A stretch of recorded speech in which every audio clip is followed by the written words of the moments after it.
introduction is that maybe you have already heard about this, or you heard about this, but Stephen Salaita was previously associate professor of English at Stockton University, and when he was hired, essentially, as a tenured associate professor at the University of Illinois at Urbana-Champaign, his offer was summarily rescinded by the chancellor of the University of Illinois due to his tweeting about Gaza during the last summer's attack on Gaza.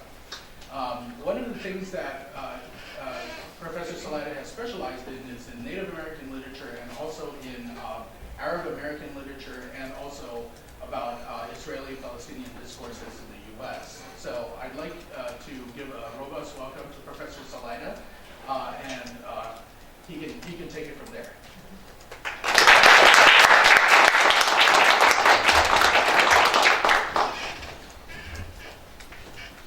Hi, everybody. Just going to get myself set up here. I'll probably move around here just a little bit so I can get a better sight line to you. First, I want to thank all the sponsoring departments and the individuals who worked to put this talk together, and I want to thank Adam particularly for all of his hard work. I'm not he's too civil to say this out loud, but I'm not the easiest person with whom to communicate. I'm one of those answer emails 15 days later kind of people, after I've been reminded about 7 or 8 times, and he had to switch the date 2 or 3 times on my account, so he's really worked hard on this, and it's much appreciated. And I hope that we will have a productive conversation this afternoon. I don't want to spend so much of our time just yammering, so I will leave space for questions and answers. I know that there's been some curiosity about my case. I'm going to try not to be overly self-centered in my own comments, and put my situation in context of a broader constellation of issues. And so, if there's something that you would like to hear me discuss, then I'm happy to do it during the Q&A. Just to give you a broad outline of how I came to be in the news, so to speak, at least in the academic world. When Israel began its bombardment campaign of the Gaza Strip last summer, under the name Operation Protective Edge, which lasted around 51 days and ended in the deaths of over 2,000 Palestinians, over 500 of them children, massive property damage, massive environmental destruction, just an all-around horror that was roundly condemned in both the United States and around the world. I took to my Twitter account and sort of offered some stinging criticism of the Israeli government and those who were justifying its actions over the course of that so-called operation. I was slated to begin my job at the University of Illinois at Urbana-Champaign in American Indian Studies on August 16th. On August 2nd, I received an email from the chancellor of UI. Her name is Phyllis Wise. And I received the message without any warning. Like, I had no idea that this was coming. There had been no discussion. Nobody had contacted me. There had been no hint that anything was amiss. And it was essentially a termination letter, saying don't bother to show up. The Board of Trustees is not going to approve your hire. I've, since that time, I and many others, including the AAUP, have conceptualized the situation as a firing from a tenured position. Sooner or later, I think a court is will make its designation whether it agrees with that characterization or not. But I have ample reason to call it a firing, and I'm happy to justify that particular terminology later on if anybody is interested or cares. Here's what I think is important for us to understand, and I certainly don't mean to be patronizing or to reinvent the wheel for those of you who have plenty of experience in these matters, but I'm thinking of students particularly who, if I base it on my own time as a student, don't always have a full understanding of what the academic hiring process looks like and why academic freedom is so crucial to the work that we do. And when I say we, I don't simply mean faculty, I mean students as well. Your professors here at Stockton weren't simply plucked off the street, right? Or presumably they weren't, right? Assume that they weren't. Although by the giggles, some of you obviously feel that some of your colleagues were. It happens. It happens on every campus. The feeling, not the plucking. For example, from the time I submitted my application to the position in American Indian Studies to the time I signed my contract, almost exactly 2 years had passed. It's a long process. Probably more than 100 individuals along the way took a look at my dossier, my research credentials, my teaching record, etc., or they were supposed to have anyway, and evaluated them and said, okay, hire this guy or don't hire this guy. So from the time that I visited campus to the time that my contract was to begin, many months had passed, and here's how the hiring process works in Illinois, and it's the same case for most universities. The department chooses a final candidate. This is after a campus visit, after a vetting interview, and the campus visit is like a two-day long, whatever you want to call it, job interview, performance, torture session, whatever, right? It's a hazing project, whatever. But you're intensively interviewed for anywhere from a day to 2 days, usually a day and a half, 2 days. In Illinois, for me, it was 2 days. Then they decide among the candidates, so the department selected me, presumably, right? They extended me an offer. I decided to negotiate the terms of that offer, which is normal. Then eventually we reached on a mutually acceptable number and figure and starting date and all of these things. But because I was coming into the University of Illinois with tenure, at the level of associate professor rather than assistant professor, which is an entry-level rank, I had to go through the normal University of Illinois tenure process in order to be hired. That means that a committee made up of faculty representatives of the college had to vet my work and decide whether I was worthy of tenure or not. Then a committee of scholars representing a university-wide committee that probably has 25 or 30 faculty members on it, had to make a judgment. And then finally, my dossier and my credentials had to go out to external referees who are confidential. I don't know who they are to this day, right? Because nobody has told me, nobody's supposed to tell me. And it was anywhere from 3 to 5 external referees who looked over anything that I'd ever published, who looked over my CV, who looked over my teaching record, all that sort of stuff, and then they had to send in their evaluation. The provost signed off on my hire. The chancellor herself, Phyllis Wise, signed off on my hire. All that was left was for board approval, which is pro forma. And the academic, who's being honest, will tell you that by the time that a contract has been negotiated and signed, it's considered a hire. And the University of Illinois, the board has approved thousands and thousands and thousands of hires.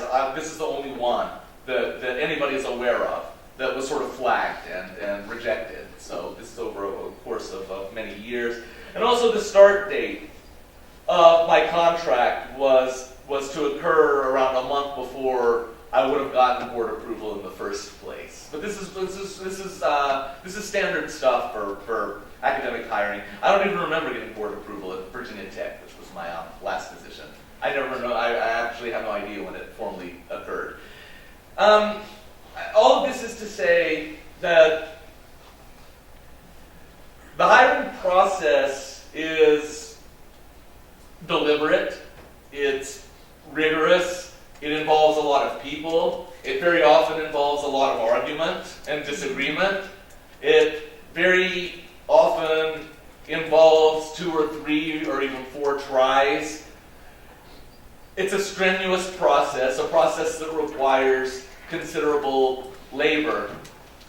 For a board of governors or trustees or regents to, and in the case of Illinois, it's a board of trustees, to wipe away that process in literally less than 10 minutes is deeply troublesome for the outlook of both faculty governance and academic freedom in American higher education. Most of the folks who sit on governing boards around the country are not themselves academics. Most of them have never taught in colleges or universities. Most of them come from the business world or the corporate world. Some of them are lawyers, some of them are philanthropists, some of them are famous alums, athletes and the like. So very few of them actually come out of the faculty ranks. And the main purpose of these governing boards is to oversee the business side of the university, and the academic side of the university is generally left, or supposed to be left, in the hands of the faculty. When governing boards cross over and start doing the academic work of the university, we run into all kinds of problems.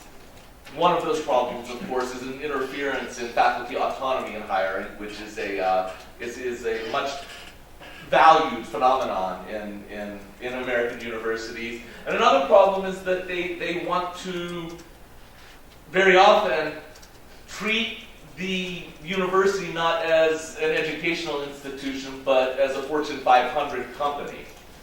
And this is where problems with academic freedom come into play. Life puts us in circumstances sometimes where we're kind of forced to become experts on things we might not have thought about to systematically otherwise. And for me, that's been the case with academic freedom. Ever since I received my termination letter, I started looking closely at academic freedom, and then I'd had an idea of what it was before. Nearly every academic does. We have a sense of it, but I didn't understand the degree to which it has been contested in terms of its discourses, in terms of its practices. It has a particular origin in the U.S., especially in the AAUP, the Association of American University Professors, who kind of created the standard, or did create the standards to which the majority of U.S. universities adhere. But there's one thing that I found in all of the theorizations of academic freedom that I came across. The basic point that faculty have to be free to pursue their research and express their ideas without the fear of recrimination. When the fear of recrimination enters into the project of developing our ideas or developing our scholarship, then we are fundamentally unfree to pursue ideas or research or scholarship that might somehow upset the status quo. And upsetting the status quo very often invites institutional recrimination. So academic freedom hypothetically protects us from institutional recrimination, either for expressing unpopular ideas or getting ourselves involved in some sort of controversy or pursuing a line of questioning that is unsavory to any particular power structure. But that's fundamentally how ideas and scholarship operate in universities, or at least how they're supposed to operate. We're supposed to, at least in the humanities and social sciences, upend the status quo. We're supposed to push the limits of our thought. We're supposed to deal with discomfort, right, and the uncomfortable ideas that cause them. We're supposed to be able to discuss controversial issues in a systematic fashion. All of these things prevail on college campuses as long as academic freedom remains a standard practice, and academic freedom is constantly, of course, under attack. The thing about academic freedom, all right, and I hope to have given you a very broad overview anyhow, without boring you too much.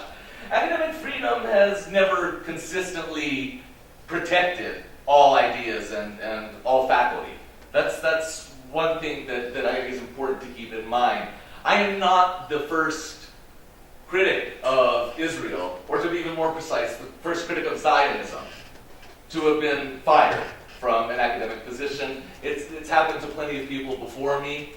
Other folks have not received tenure because of their criticisms of Israel. And a lot of folks never got hired in the first place because of their viewpoints on the Israel-Palestine conflict. Even this suppression of pro-Palestine speech exists in a broader context. African Americans, women, indigenous people, Jews, all of them have been subject to systematic restrictions on academic freedom throughout the decade. The most famous epoch of restricted speech on campuses, of course, is probably the McCarthy period, from the late 1940s to the early 1960s. But plenty of critics in the late 1960s were fired from tenured or tenure-track positions because of their opposition to the Vietnam War. Somebody at Columbia, Nick Genova, was let go because of his opposition, his very loud opposition to the Second Gulf War, I think in 2002 or 2003, when he made his controversial comments.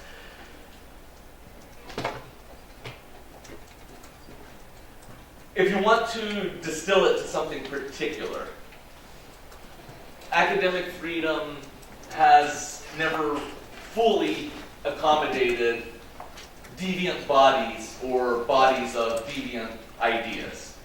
Non-normative folks and non-normative ideas have often faced the wrath of an administration or a public, right, and ended up getting punished in some way, either through termination or some other form of recrimination, without the protections of academic freedom having applied. A case that's similar to mine, that I think of frequently, is that of Angela Davis in 1969. And Angela Davis, of course, would go on to become a well-known scholar and a pop culture icon. If you don't know Angela Davis, you ought to look her up. She at least was a pop culture icon. I hope that she still is. She was an assistant professor of philosophy at UCLA, newly hired in 1969. Ronald Reagan was the governor of California at the time, and Ronald Reagan did not like the fact that Angela Davis was a member of both the Communist Party and the Black Panthers. All right, that would have been a very deadly combination in administrative eyes in 1969. Hell, that'd be a problematic combination right now. All right, and so Angela Davis got fired because of Reagan's intervention in the UC Board of Regents. Then Angela Davis got falsely indicted for murder. Right? Angela Davis beat the murder rap. Then she got reinstated to her job at UCLA, and then she got fired again. And the reason for her firing, according to the Board of Regents, and this is the early 1970s, was inflammatory comments. Right? So I'll talk later about how inflammatory comments has sort of evolved, if that's the right word, morphed, changed, whatever, into the discourse of civility and incivility that we're hearing today. There's a direct connection between the two. So I hope to have given you enough background to where we can get on the same wavelength, if only hypothetically. But I want to talk about some of the specific factors of my case as they inform phenomena that have been on the minds of of scholars and people involved in the university for quite some time. Those issues include the corporatization of campuses, they include the restrictions on freedom, the rollback of faculty governance, and then finally the influence of donor money in administrative decisions. There was an article published maybe a month or so after I was fired, when sort of the news was taking up a lot of space on the internet. And it was a good piece. It was in sympathy with my position. That's all it needs to be good, right? That was enough for me to judge it good. But it was this kind of a piece from a senior scholar, and its theme was, this is a paraphrase. OMG, this could have happened to me, right? This could have happened to any of us. And this is a senior scholar at a very well-known university, and I remember thinking, I really appreciate, that step you're taking to acknowledge that this decision, has been problematic for a lot of us. But if you have to wait until you're a senior scholar in your 50s or 60s to have come to that realization, then you've been sloshing around in a lot of unacknowledged privilege throughout your career. Right? Because people of color or people in the margins of academia are aware of the fact that this can happen to me from the moment they set foot in graduate school. They certainly know it during the job market when they're trained over and over and over again by their advisors, not to be too political, right? Not to talk about this, let's not talk about that, right? I can't tell you how many people have told me don't ever talk about Palestine, right? That's just a horrible idea, right? Turns out they were right, but that's, you take what comes, right? And we're trained in the reality of this could happen to me. Right? That's a part of our professional lives, and I'm very happy that I really am. I'm very happy that despite the personal hardship that has come from having been fired from a tenured position right at the moment that it was beginning, that at least people are being compelled to take up this acknowledgement, and in some cases to have this conversation, right, which is an important conversation to have. But here's how it can happen to somebody, right? It can happen to somebody not just for the hell of it, right? It can happen to somebody if that person criticizes Israel too loudly. It can happen to somebody if that person focuses too much on the iniquities of capitalism or on issues of structural racism in the United States or on matters of decolonization, both in North America and other parts of the world. If absent doing those sorts of things that put direct pressure, right, on real centers of power that are deeply invested in the university and society at large, there's really not generally too much to worry about, right? It's not just going to happen to you. Right? It will happen to you if you take up a sort of critique that a powerful party deems particularly threatening. And that's the way academic freedom has always operated, or I guess you could say not operated, depending on the circumstance.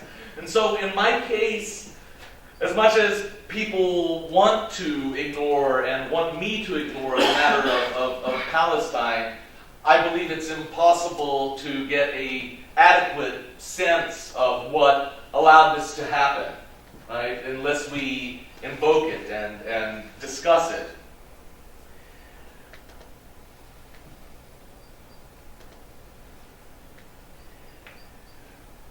There are two things that frame not only my comments on the internet, but the reaction to those comments by donors and administrators at U of I and elsewhere.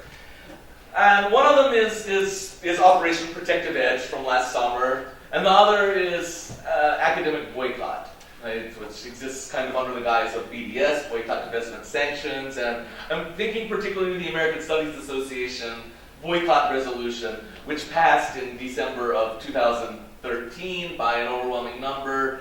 For those of you who have no idea what the American Studies Association is, or what academic boycott looks like, or how a resolution gets passed, I'm going to give you the 2-minute primer, which is going to take more than 2 minutes, but in my mind that makes me feel better. American Studies Association, Scholarly Association, focused of course on the field of American Studies, and scholarly associations are not places that tend to end up in the New York Times and the Wall Street Journal and on Fox News and these sorts of places, right? But when they pass a resolution pledging to boycott Israeli academic institutions, then it becomes news. And the American Studies passed such a resolution in about a year and a half ago, close to 2 years ago now. And sort of all hell broke loose and in the media, and it became really a big story for about 2 or 3 weeks, and I was involved in that process. I was part of the ASA, I was part of the core group of organizers within the association that had put forward the resolution and had argued in its favor. I had written a number of pieces supporting the implementation of the resolution and then justifying it after it had been passed. We could certainly have a conversation about BDS or any of these other matters, but I'm trying to give background context to an analysis of a certain sort of discourse that I think is important. And that discourse is that during the ASA resolution and during the bombardment of Gaza last summer, very few people were actually defending Israel's actions. Plenty of people were defending Israel. Very few people were defending Israel's actions. All right? They were defending the idea of Israel. Right? They were defending the honor of Israel. They were defending the existence of Israel, right? But they were not defending Israel's behavior. They weren't defending its actions or its policies. So go back to the ASA resolution. Its drafters charged that Israeli academic institutions, and we did this with plenty of evidence, by the way, are directly complicit in Israeli oppression of Palestinians, particularly in the West Bank and Gaza. So during the conversations and debates around the resolution, I very rarely heard anybody saying along the lines of, what you're accusing Israel of is false. Israel does not do these things. Or Israeli universities are not complicit in the way that you say they are. Those arguments weren't really articulated. Instead, I heard sort of more abstract questions, like, well, why should a scholarly association be political? Right? Which is a standard question you hear in academia whenever somebody doesn't want to do something about anything. All right. The other kind of argument that we heard over and over again is that why Israel? You're singling out Israel. Why not a resolution against China or a resolution against Cuba or North Korea or whatever the case may be? You can make what you want of that argument. I don't think it's a particularly strong argument, but it doesn't constitute a defense of Israel's actions. Right? It constitutes a diversion from the topic at hand. And so, we were dealing with these kinds of arguments, and it occurred to us, well, nobody's defending what Israel's doing. Right? That seems to me remarkably important. Then Protective Edge came along, and I saw the same phenomenon happening, right? Except I think in much worse ways. So our social media feeds were filled with images of children in Gaza, babies being blown to smithereens, of children's corpses being stored in ice cream freezers because the morgues had run out of space, because there was no electricity and it was summer and they were afraid of rapid decomposition. There was simply no place to put them. We were seeing over and over and over again pictures of rubble, families in trauma. It was a bad moment for Israel in terms of PR. That's what I'm trying to say. That's what I'm getting at, among other things, right? But people were taking the side of Palestine. You had celebrities like Dwight Howard and Rihanna tweeting "Free Palestine" hashtags. All right, it was the media, corporate media in the U.S. were covering Israel much more critically than they normally had done, and world opinion was very much trending in favor of the Palestinians. Even liberal Democrats or people who identify with the Democratic Party, according to a number of polls conducted since then, are taking the side of Palestine at anywhere from a rate of 62 to 68%. All right, these are significant shifts in both coverage and public opinion. So I was involved in the arguments and the conversations, around protective edge, as you probably guessed by the fact that my Twitter feed got me fired. So, obviously I was commenting on it. And I noticed also nobody was defending it, and nobody was saying, and very few people were saying, no. Israel hasn't bombed any hospitals. Israel hasn't bombed any UN shelters. Israel hasn't bombed any civilians, right? Israel's not killing Palestinian children by the dozen. No, these things aren't happening. You simply didn't hear that argument. The argument that I kept hearing over and over and over again, among others, but this is the primary one, is that yes, all these things are happening, but it's the Palestinians' fault. Right? It's the fault of Hamas. Hamas is putting children up on rooftops, they're putting children in front of missile launchers, they're making us do it. Right? Which, by the way, is an age-old, fully derivative colonial discourse. Every single colonizer, anywhere in the world, who's practiced violence on a native population has said the same thing in a different incarnation. We were pure of heart, we were noble of intent and motive until we encountered the natives who helped us tap into heretofore unknown brutality and damn them for making us express that brutality on their bodies. We never would have done it otherwise. All right? The native made us do it. The native brought us into this moral quagmire that we never would have entered into voluntarily. It's old discourse. All right, you see it all over the place. And so, I have to tell you this. This is my favorite part of the whole situation. The Israeli minister of something or other, I forget, Naftali Bennett. He's a mainstream politician. He's not marginal. Right? He was on CNN with Wolf Blitzer, and he tells this is the point right after 4 Palestinian young boys, ages 10 to 12, somewhere around there, got blown up on a beach while they were playing soccer. I don't know if you remember it, but it made news everywhere. It was a brazen war crime. There's no other way of describing it, period. Right? There was nothing near them, right? There were no munitions, there was no missile launchers, no nothing. It was 4 boys playing on a beach. And they got a bomb launched at them and they got blown up, and they died. And Naftali Bennett was on Wolf Blitzer, and Wolf Blitzer asked him about it, because Naftali Bennett was reciting the age-old canon that we've never targeted civilians. Blitzer, what about the 4 boys? And Naftali Bennett's response is, he ignored the 4 boys, but he started talking about how Arabs have in their homes a missile launcher room, right? And he knows because he was part of the Israeli army when it invaded Lebanon, and he saw the missile launcher rooms, right, in these Arab households. Every Arab household has one. Right? So he's ignoring the 4 boys, and then he moves on to the trope of the missile launcher room. And I remember thinking 2 things. The first one was like, wow, this is what it's come down to. The missile launcher room. This is what we're arguing with. Right? This is the narrative that we have to deal with. This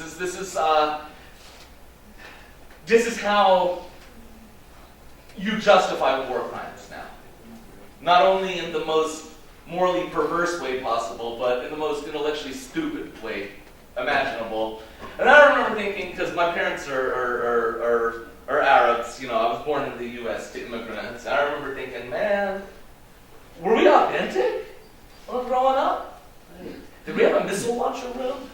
I was like, we did have a missile launcher room, but we weren't fully, because it wasn't over by the nursery where the Arab missile launcher room is supposed to be. It was off by the master suite. And then I started thinking about my other Arab American friends, and I was like, wow, some of them didn't have a missile launcher room at all. But then I realized it's like, but they were really the sellouts and the assimilationists, the true Arabs who had the ethnic pride. They had that missile launcher room because every Arab household has one. The knowledge of the enemy among Naftali Bennett is just stunning. The things you can learn from viewing the Arab world from the helm of an Israeli tank, it's remarkable. But so. Nobody's defending Israel's action. You cannot, and I will argue this anytime. It's an easy argument to make.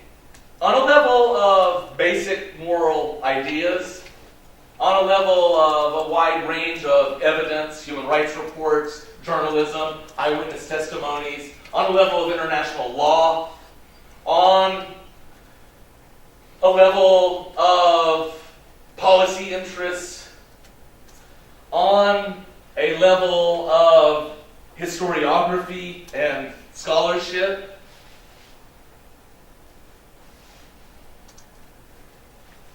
Pro-Israel advocates can no longer win the argument. There's too much evidence now. Too much scholarship has been done. Right? Too many human rights reports have been written. There's too large a body of evidence, right, about Israel's colonization in the past and its acts of violence in the present to make an honest, convincing case in favor of Israel's behavior. And in those circumstances, if there's no argument to be made, then it's best just to shut the argument down. And that's what we're seeing happening in the past 6 months. The argument is being shut down. Reverend Bruce Shipman got fired. He was an Episcopalian minister at Yale. He got fired for criticizing Protective Edge. Rabbi Grant Rosen had to leave his synagogue. He essentially got fired for criticizing Protective Edge. Megan Marzick, the student council president at Ohio University, caught hell from her own administration for an act of speech. It's a long story, but a lot of people now are being targeted for their criticisms of Israel. And so we're seeing a tightening up of authoritarian control where open debate fails. Right? So we're seeing repression in place of debate. Let me move to some of the university's justifications to cast, I think, further light on some of these issues. I hope so, anyway. The university invoked the term civility to justify its decisions, and in particular, the university deemed me uncivil. Or, to be fair, it deemed my tweets uncivil. Whatever you want to think of my tweets, you can hate them, like them, whatever. I think it's important for us to think about what it means to have a standard of hiring and firing as ambiguous as civil and uncivil, and in what ways we might define those terms. In fact, I'm going to argue to you that you can find me vile, you can find my viewpoints vile, you can find my Twitter feed unconscionable. I don't know why, it's actually a pretty good Twitter feed. Cheap plug. You can all these sorts of things. But I would argue that you should not take the side of the university administration. Don't take my side. Just take neither of our side. Neither of our side. Because there's a simple rule at play here, right? Especially if you're a faculty member. But it's true also if you're a student. You never voluntarily cede power to those above you on the hierarchy. That's always a bad idea. And it always comes back to haunt you, even if it helps you in the moment. All right? You never cede power to those above you on the hierarchy. And to support the university administration is ceding a tremendous amount of power to upper administration in ways that I promise you they're going to abuse, in ways that affect you in the future, if not now, no matter what your politics are. There's no standard in academic freedom or in the First Amendment for civility or incivility. It is an absolute non-starter as a legal argument. All right, an absolute non-starter. But I want to leave aside the legal argument and think about it in a way that I think a lot of folks miss in their discussions of this issue. I want you to remember that I was hired in the American Indian Studies program. And it seems to me highly important that this term civility and its inverse incivility were used in the context of American Indian Studies. Civility can connote all kinds of ways. And I think when administrators talk about it, they want it to connote as manners or etiquette or decorum. Fine, but in the context of an act of political suppression that centrally affected a group of indigenous scholars, right, the term civility almost certainly connotes in other ways, or it should connote in other ways. It's a discourse that has a long history of violence in situations of colonization. And it has a long history of being binarized in such a way as to inform racist notions of human society. You have the civilized versus the uncivilized, or the civilized versus the barbaric, right? Or the civil versus the savage. And this kind of binary preceded and tagged along with settler colonization or administrative colonization, right? Wherever it happened. Sub-Saharan Africa, the Arab world, South Asia, East Asia, Latin America, Australia, New Zealand, you name it. And so I also believe that the location of my hiring is important to understanding this situation. I don't believe that I would have been fired, or that it would have been so easy for them to have fired me had I been in a STEM field, like civil engineering or whatever. So any of you engineers out there, take to Twitter and just go say what you want. I'm kidding.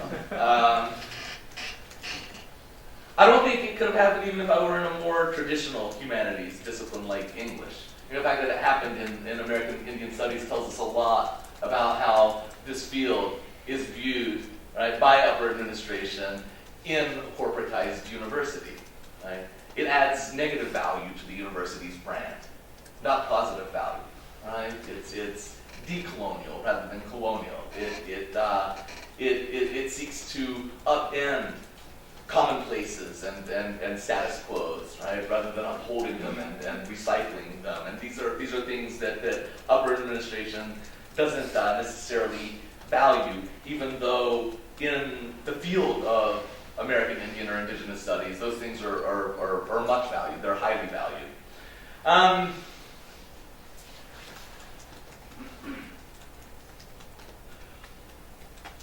The administration also talked about how Jewish students would not feel safe in my classes. They wouldn't be able to learn from me. And I found that narrative especially discomfiting. One, because I've never, in all my years of college teaching, I've never had a student file a formal complaint against me. It just hasn't happened. I've always done really well on my student evals. I've had students of all kinds of different political opinions. And in fact, the first day of every class I've ever taught in college, right? Any of my former students who attended the first day will tell you this. I always tell them, I will never grade you based on your viewpoint, ever, that I'm interested in your ability to articulate a coherent argument, right, that has an evidentiary basis. You make your argument clear, you provide evidence for it, convincing evidence, and that's what I'm going to grade you on. And I am. I've had uber Zionist students, I've had uber conservative students, I've had radical Marxist students, you name it, right? I've had it, and I always grade them according to the same rubric. But beyond that, I think it has discomfiting implications for all of us if it becomes some kind of new norm in administrative oversight of pedagogy, right? And remember, many of these administrators haven't been in the classroom in a very long time. Some of the boards of governors, or members of the boards of governors, have never been in the classroom except as a student, right?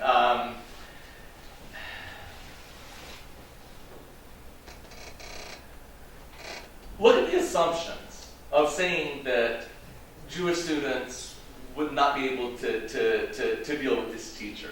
Really, think about the assumptions. What are the assumptions? Number one, it assumes that Jewish students are incapable of disagreement. Two, it assumes that Jewish students aren't intellectually curious. Right? Three, it assumes that Jewish students hold a homogeneous politics, and that politics is proto-Zionist. It completely forecloses the possibility of liberal Zionist students or anti-Zionist students or students who don't identify as Zionist or anti-Zionist either way, right? Students who see themselves as culturally Jewish but not politically Zionist, et cetera, et cetera, et cetera. In other words, it tacitly attributes to them a singular politics. 4, it implies that, and I think this is the most troublesome, that Jewish students ought to occupy a special status in universities as students, right, that renders them fundamentally different from their peers in terms of how they're educated and how they're treated in the classroom. And then, of course, it assumes, and think about this, right? It's inevitable that it assumes this, that we should know, that I should know who my Jewish students are. I promise you, I've never gone around searching for my students' ethnic backgrounds or cultural backgrounds or religious backgrounds. Know who the hell is Jewish and who isn't Jewish. Don't want to know. Don't care. Doesn't matter to me. Don't care who's Arab.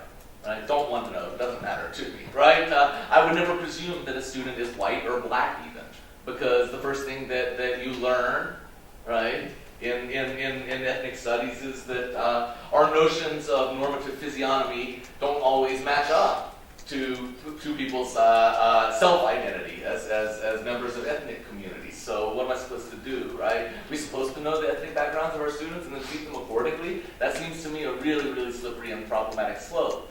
Am I supposed to take a tape measure and do phrenology, and then measure people's foreheads and decide how much of race X, Y, or Z that they have in their blood quantum? It's just a problematic idea altogether. If a student volunteers this information to me, fine, but I'm never going to ask, are you this or are you that? I don't think any of us should do that.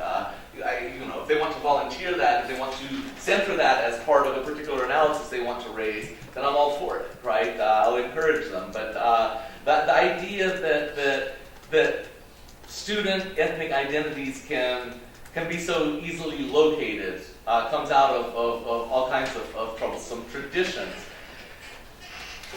And then here's where the corporatization of the university really comes into play. The administration keeps saying that they're doing this on behalf of the students, but I don't think that that's true. I don't think that there's any evidence that that's true. In fact, I don't think there's any evidence that the students refer to actual human beings.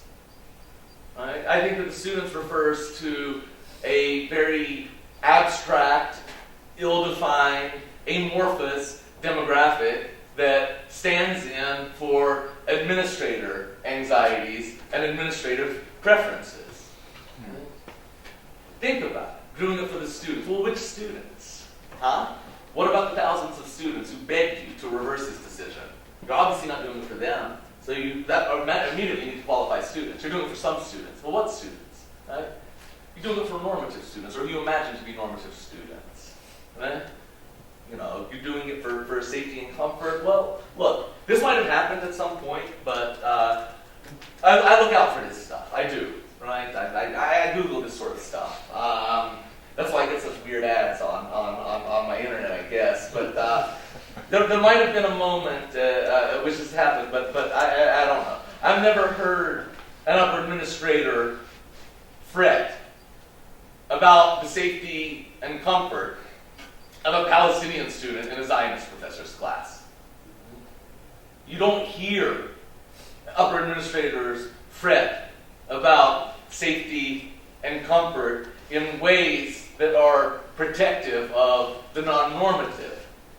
You see them substitute students as an imagined demographic in order to explicate tacitly their own preferences. It's like the way the moralists sort of point to the children when they're moralizing. You all know what I'm talking about, right? That, no sex, no drugs, no rock and roll, no fun, right? Why? Oh, because the children. Right? It's like, well, I didn't hear the children ask for all these restrictions. Do you know what I mean? The children I know, they like to enjoy life, right? But it's kind of a coward's argument when you think about it. It's like, why don't you just take responsibility for your own political and moral desires and quit outsourcing them to an imagined and powerless demographic? And that's, I think, how the imagined demographic of the students functions very frequently on administrative lists. I'm out of work, right? That's one reason that I'm here. So I'm going to offer consulting services to any university administrators out there in the world who are looking for a new consultant. I live outside of DC now, and that's the stated profession of 75% of the people there. Consultants. It's nice to meet you. I'm not going to be telling you anything personal. Anyway, and so if administrators want to help students, I'll give them some ideas. And I hope they take this to heart, because I'm being sincere here. They want to help students. They can fight against the absolutely predatory system of student loans that saddles students with tens of thousands of dollars of debt when they graduate and enter into a crappy work economy. And the first rule you learn of economy, even if you go back to Adam Smith, that the capitalist class always wants an underclass saddled by debt. That's what they get coming out of colleges with you all, the students, all right? If administrators want to help students, they can do something to curb or reverse, preferably, administrative bloat on campuses. Administrations are growing and growing. Right? Essential services like teaching are shrinking and shrinking. In the past 10 years, administrator to faculty and administrators to student ratio has increased. Faculty to student ratio has decreased. What you have now is a particular class of administrator that earns very good money, right? Very often has jobs that in my mind are superfluous, right? And that are deeply invested, double meaning intended, right, in the reputation of the institution, and whose primary focus is on the preservation of the reputation of the institution, right? Because the well-being of the institution from their point of view is what supplements their largesse. If administrators really want to help students also, they can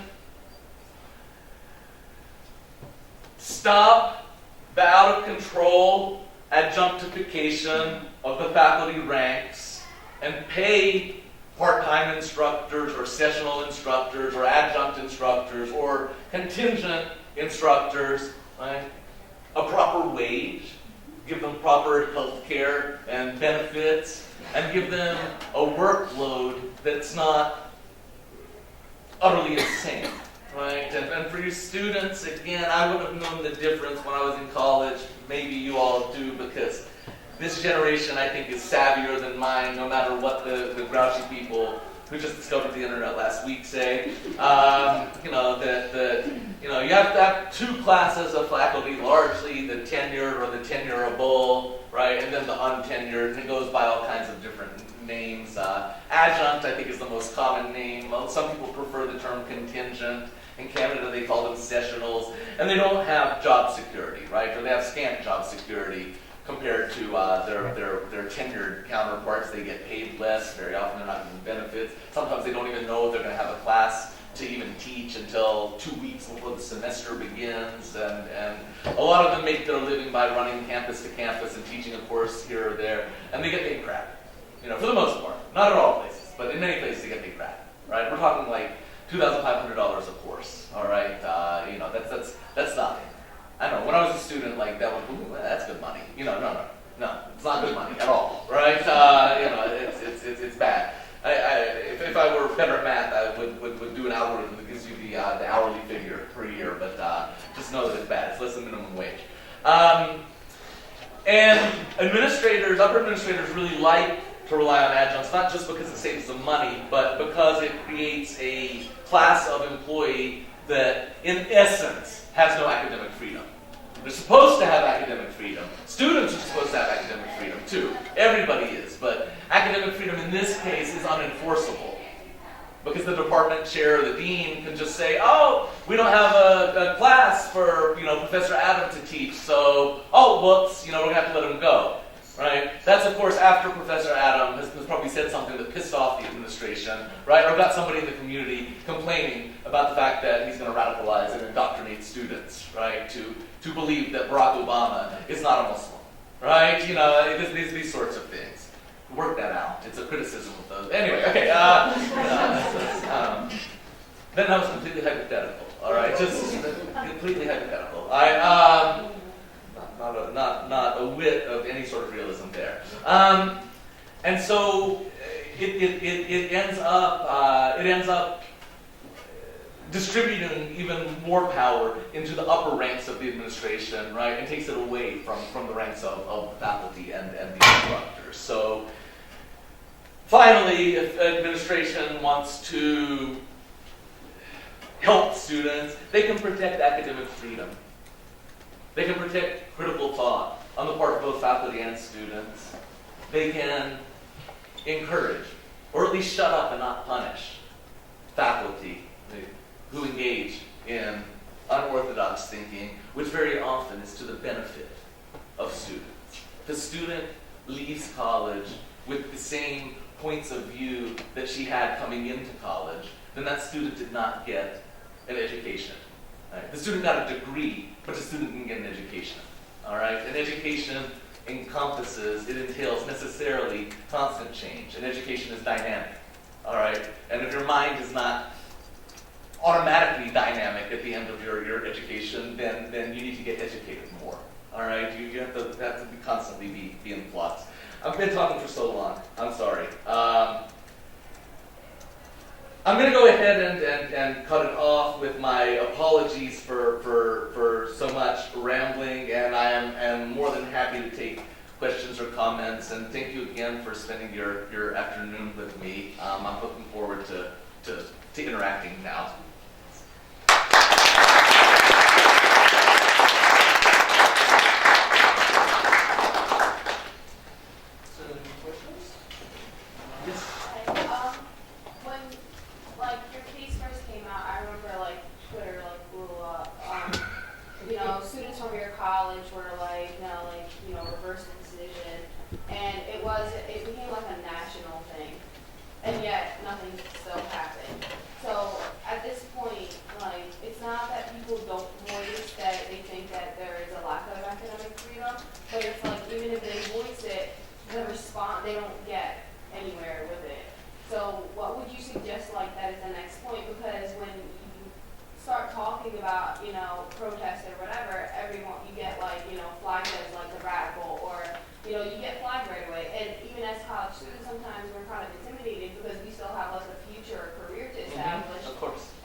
It's important to always push, right? But in ways that you find viable, and this is true of all of you students especially, in ways that you find viable according to the momentary circumstances of your lives. Let me try to draw it out really quickly, what I'm trying to say. I would suggest, first and foremost, people make efforts to understand how the institutional structures work locally, right? And then in a broader context where possible. So you think about why the University of Illinois has not reversed its decision despite massive pressure. And as time has gone on, this is since August 2nd that this happened. It's been quite a while now. I think people are mobilizing more and more against the university's position. That with time, it's starting to make less and less sense, right? But the university refuses to move from it. So what does that tell us? That tells us that there is some kind of serious investment in the decision. And I don't just mean financially, right? There's some sort of serious investment. It's ideological, it's financial, it's administrative. It could be all kinds of things. And so we have to sort of work out what's going on. It's hard to do in this case without all the information, but in any institutional structure, right, you can make very strong inferences based on circumstantial evidence you gather about how your campus functions, right, about what kind of rules it puts in place, about the ways that it reacts to, to student or faculty or employee activism, right? The way it reacts to threats of a strike, for example, the way that it treats and pays its contingent employees. All those things give you a sense of what's going on. I think it's important also for all of us, this unsolicited advice, I guess, to maintain antagonistic relationships with institutions. And I don't want people to misread or misunderstand me. I used to be an English professor. I'm using antagonistic in a very precise way. In its very literal definition. By antagonistic, I don't mean uncivil. I don't mean go and yell and scream at people. I mean antagonistic as in you don't see your interests as coinciding with the interests of the institution. That's all I mean. Right? An antagonistic relationship. In other words, you're not cotagonists or protagonists, you're antagonists, right? You have mutually different interests, right? And that's important because it helps give you the ability to remain critical about the decisions that the institution makes and presumably makes you less susceptible to the platitudinous dogmas that come out of the mouths of those who run the institution. All of this is a way of saying that's the baseline. That's what you do. That's the thought process that you engage in, right? That's the relationship that you have with the institution in which you exist and those with which you interact.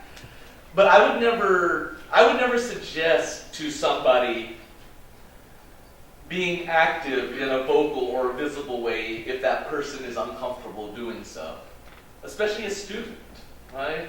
It depends on circumstance. You know what? Sometimes for women of color, just surviving the damn institution is a huge act of resistance, right? Sometimes making it to tenure is a huge act of resistance. Sometimes just being there is a huge act of resistance. And so we're in different circumstances, so there's never a universal answer about how to navigate the difficulties of maintaining your career aspirations and your economic interests versus maybe your desires to engage in some sort of activity that might be frowned upon. For the immigrant who's sending his paycheck back home every month, that person might not necessarily have the latitude to be sort of loud and rah-rah, right? But if somebody has like 6 lawyers in their nuclear family, right? Who are all famous civil libertarians, then you have more access, right, and it also depends on sort of your level of institutional privilege and what the consequences of some sort of recrimination might be. So I think first and foremost, what we can all do is think. We can be in dialogue with one another. We can sort of maintain that intellectual antagonism. But in the end, as pertains to doing anything beyond that, think very closely about your own circumstances. Think very closely about whatever outcome you want to achieve. Think very closely about what you might want to be doing in a year or 2 or 3, and then take it from there. But I think in the end, it's a very personal decision that people have to make. Does that make sense? No, it does. Okay. Okay, cool. All right, and there were other. Yes, sir. I just had a question, about academic freedom. Mm-hmm. I feel like academic freedom, is not only it's not even lacking at college. It starts from a younger level. I feel like it's like when we're younger, we're taught certain things. Like I remember my brother personally. He was like 3rd or 4th grade. We had a lot of games on our computers, a lot of baseball or bush shooting, terrorism, all that stuff. And he talked about it, and he got in trouble for it. And principals got involved, and he was like, you shouldn't talk about it. This is very, and I feel like in a sense that kind of hinders our academic freedom later, because we're sometimes scared of saying things because of, economics or something. Another viewpoint I have is like, sometimes I feel like we're just numbers, but we're more than that. In a sense, like, but we're defined by it, you know what I'm saying? Like, our GPA, like, doesn't define us, but we define it. So I feel like that's always tied into it, and I hate, like, that's one thing, like, I hate politics, and I hate government because it hinders us. And, like, how we speak out. Because, like, in your field, your tweets hindered your tenure. I feel like that shouldn't happen. Right. In a sense, but it does. It did happen. And I sense, like, I want that. Like, I'm tired of people hiding things, like, even our government or politics. Like, it should be out, and we should talk about it. Because we live in a society where we should be free to do that. And we shouldn't be criminalized.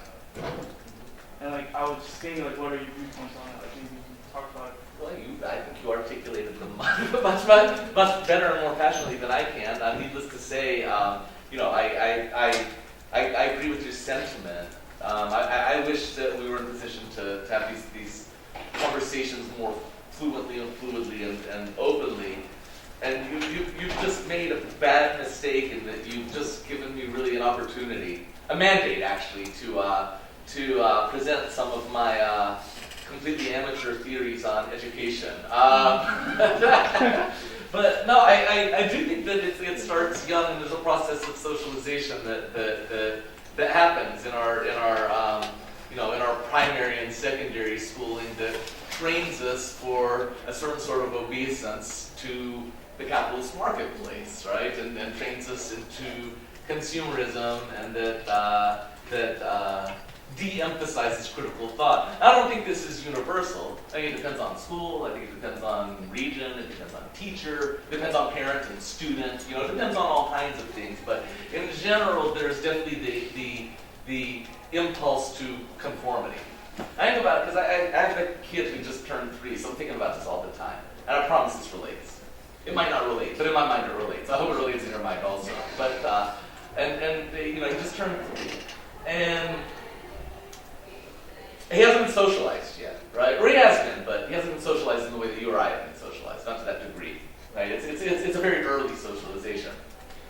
And he doesn't mince words. He tells people, right, that he likes them or dislikes them. He doesn't say it like that, but he illustrates it. And this is the thing. He's deeply skeptical of everything. All kids are. If you think about it, all kids know that adults are full of shit. They do, right? All of them do, right? They know.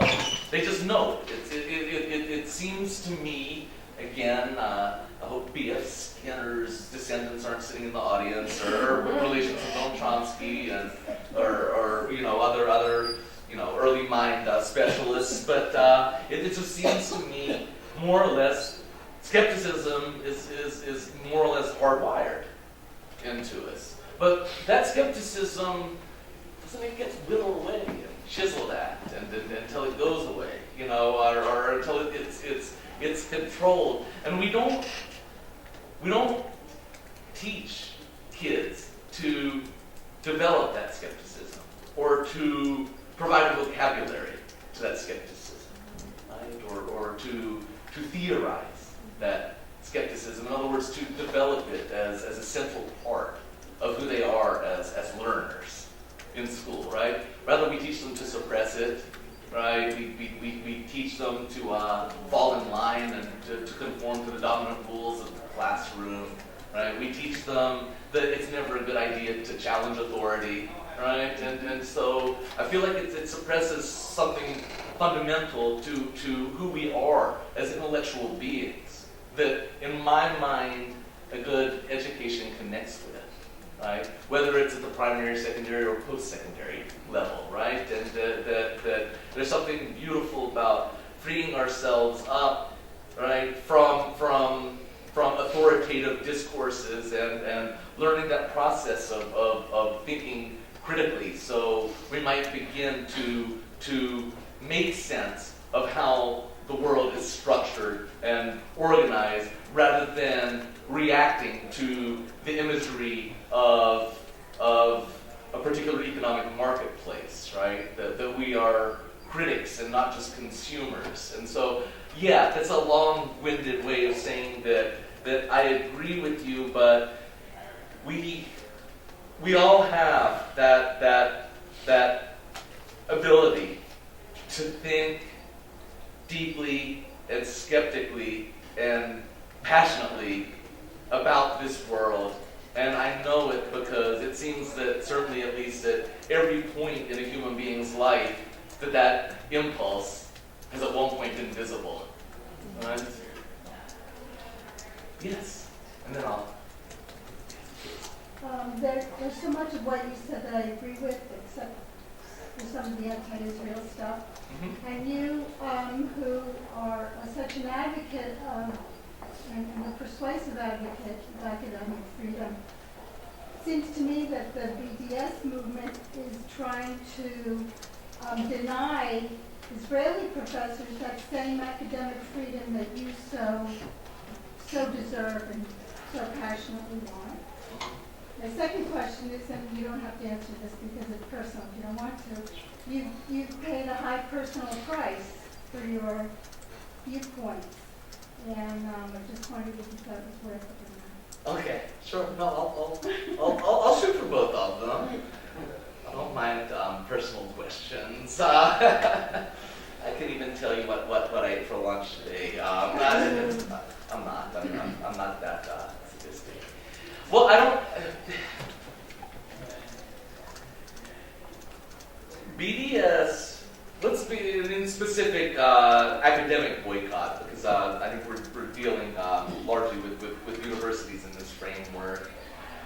Academic boycott very distinctly and distinctively targets institutions that are complicit in profound violations of the academic freedom of Palestinians. And its emphasis then is on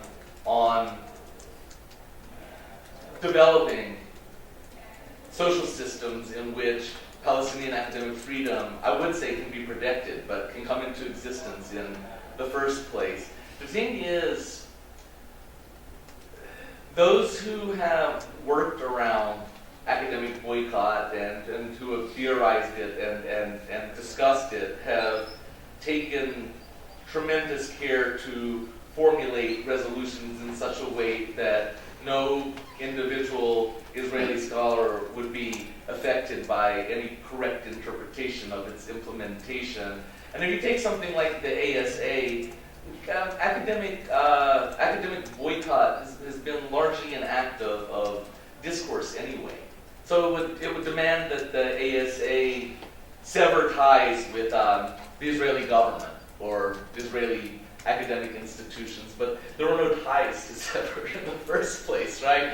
No Israeli scholar has been prevented from presenting it at the ASA. There was a guy last year, I forget his name, who wrote an article saying, I'm an Israeli and I'm going to go to the ASA and I'm going to make a big stink about it when they kick me out and nobody paid him any attention. He went, he registered, he did his thing and that was that. But the thing is, on the ground of U.S. cultural politics around BDS and Israel-Palestine, it's actually some of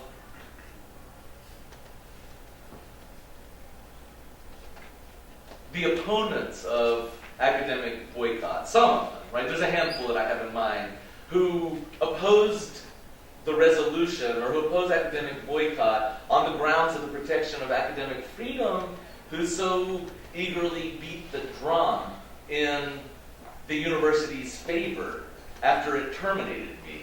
And so that to me says that academic freedom can be used as a rhetorical red herring, right? Just as often as it can be a commitment to a supposedly universal principle. But I would not support any mode of academic boycott that interferes with academic freedom. But in the end, my emphasis, and the emphasis of the broader BDS movement, is on the absolutely strangulated and non-existent rights of the Palestinians. Now, as to the question of whether it's been worth it, wow, that's a good question. I'm thinking about it as I talk. That's why I sound so incoherent and hesitant, but I'll say this, and I know this doesn't directly answer your question, but I hope that it comes close, and I hope you'll be generous enough to provide me the leeway. What happened,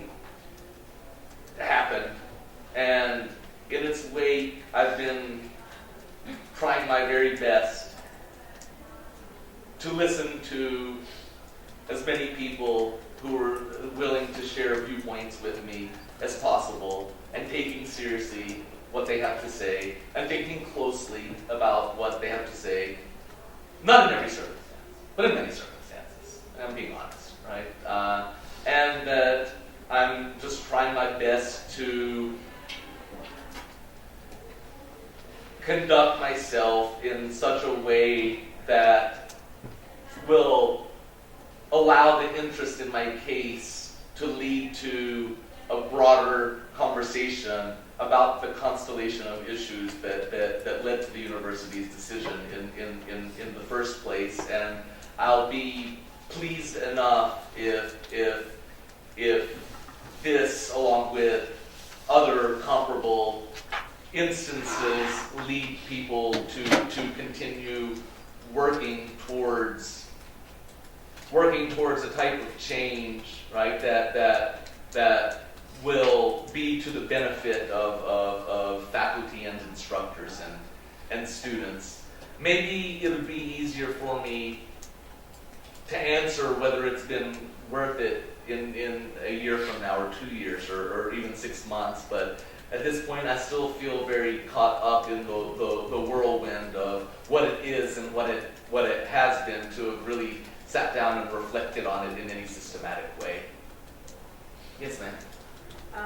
So one thing scholars of color often face is when teaching about race or colonialism, are sort of accusations of bias or being overly emotional, in your case being uncivil. But to kind of grasp these concepts in a scholarly way, we have to take into account this, sort of emotional as it's dubbed impact. But then at the same time, as you just said, women of color, for women of color, just surviving the academic institution itself is an act of resistance. So how does one balance sort of, both of these concerns, survival and then dealing with the, emotional impact of teaching race and post-colonialism? Right. Oh wow. I feel like I want to try to convince you to come up and answer the question. I feel like you thought about it more than I have, and you have more to say. So I feel destined to giving you a really disappointing response. I'll try not to. Yeah, I've been thinking about it too, and I don't know that there can be a singularity to the response. I don't know. Relevant story, I hope.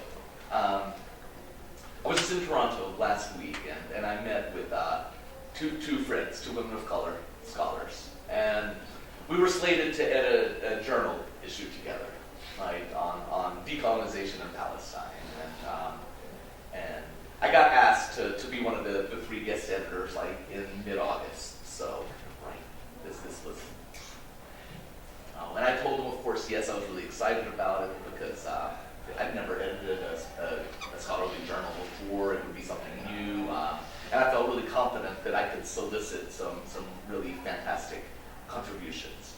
And as time went on, I found myself completely unable to concentrate on the day-to-day academic minutia of answering emails and looking up things, and I don't know, at the time I remember thinking, it's like, I don't know if it's some manifestation of depression. If it is, I have no idea, because, I've always been the type who wakes up smiling and goes to sleep smiling. I'm actually a very happy and polite person. person, not uncivil even by the British colonial standards of etiquette, right? Well, my table manners do kind of suck, but it's just the way it is. But and I was just like, I don't know what it is, but there was just so much going on that I was so much emotionally invested in that I had to drop out because I wasn't able to contribute. And in fact, producing scholarship without a library account, without grant money, without money to go to conferences has been sort of a huge impediment on my ability to feel connected to the things that I do in my field. All of this is to say that, so I met the two would-be co-editors in Toronto, and I was sort of telling them this, or a version of this, and they started telling me, look, we deal with this in academia as women of color. It's not comparable to your situation, but we feel you, we know what you mean. And I kind of recoiled. See, I think people are too hesitant to make the qualification, it's not the same as your situation. I think it very much is the same as my situation. The punishment is kind of different, right? Do you know what I mean? But the feelings are the same, the phenomena are the same, the controlling factors are the same, right? Sometimes the difficulties of engaging in the day-to-day when your concentration is focused elsewhere, right, on a sort of survival insanity, right? That's all the same.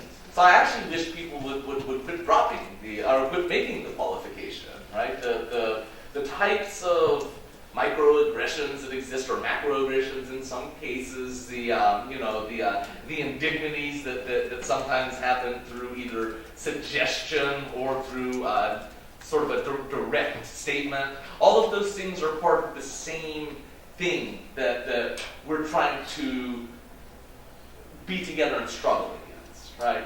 So having said all of that,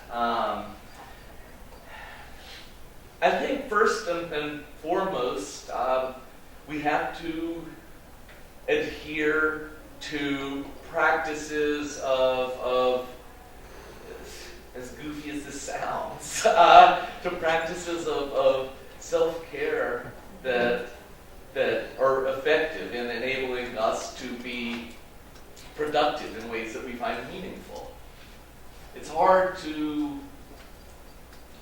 ignore, that handful of aggressive colleagues who say things that really bother us, or it's hard to just forget about the absolutely vapid, administrative statement that went out over email that signals the inevitable preponderance of neoliberalism, all wrapped up in the smiles of student health and faculty productivity, right? It's hard, but in the end, I think that we're lucky to be in fields, those of us who are doing feminist work or class work or race work, sexuality work, we're lucky to largely be in fields that to some degree prioritize a type of critical politics, right, in the scholarship that we do,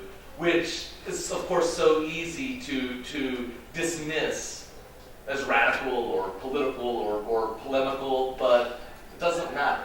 Right? If it's of value to you and to the people that you consider colleagues. So I think it's a constant struggle to be in a place where you feel like you can be intellectually productive.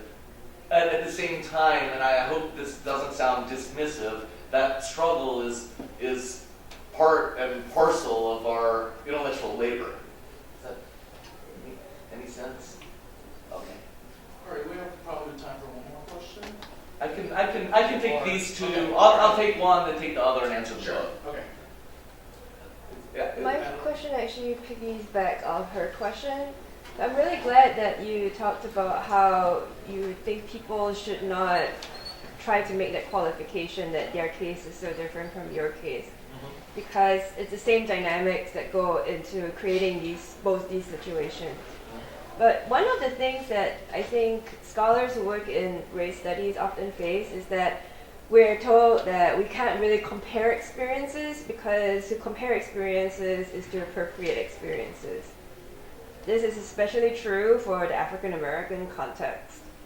So I wanted to, but at the same time, I mean, I'm completely in agreement with you that I think that these experiences should be compared because they come from really, really similar structures and dynamics. So I wanted to ask you, how would you negotiate the issue of appropriation? Okay, sure. Thank you. And sir? Unrelated question. You want to have it one at a time? Yeah, sure. When you mentioned the relative kind of subjugated, subaltern role of Native American studies, it made me think of one of your predecessors in revocation of tenure, and that was Ford Churchill in 2001, 3, somewhere in that. Five. Yeah, shortly after 9/11, he published this controversial essay. Now, so what he said in that essay was uncivil, Sure. I think, in terms of the language and so on. And I know many people would say strong language. Sure. It befits situations that demand strong language to criticize them. But instead of sort of going after him for being uncivil, they went after the scholarship itself and sort of picked it apart as plagiaristic or misrepresented in some way. So I wondered if you went through the same kind of thing, and what has the scholarly community done to your scholarship in the wake of really stirring up these controversies? Okay. That's a great question and a really interesting comparison. So I'll start with this one and then move back because I think that might be a nice note for us to close on.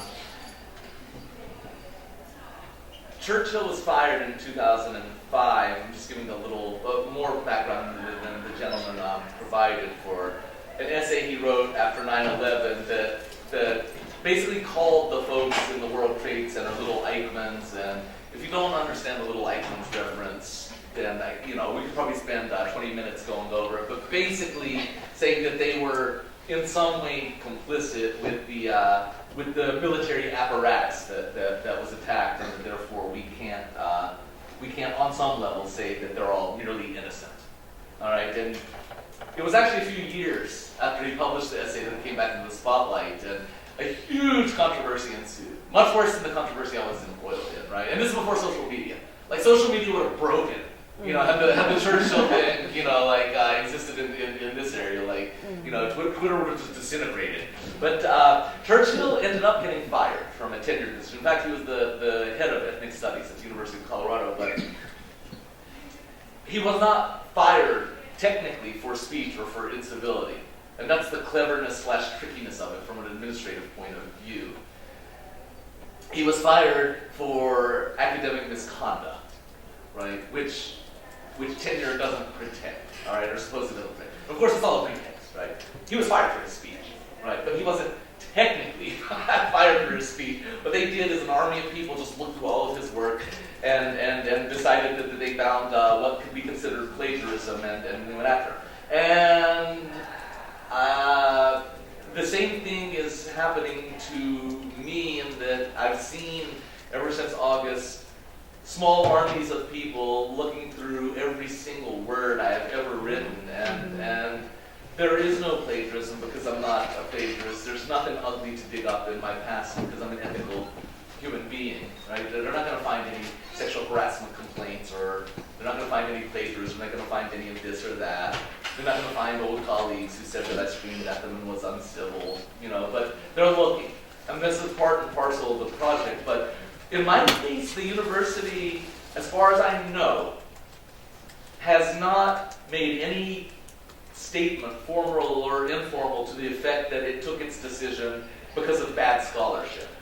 So even people who are looking for bad scholarship, in my mind, are barking up the wrong tree, at least legally speaking. That has not been an issue in the university's legal statements and its legal filings. It's been all about Twitter and tone.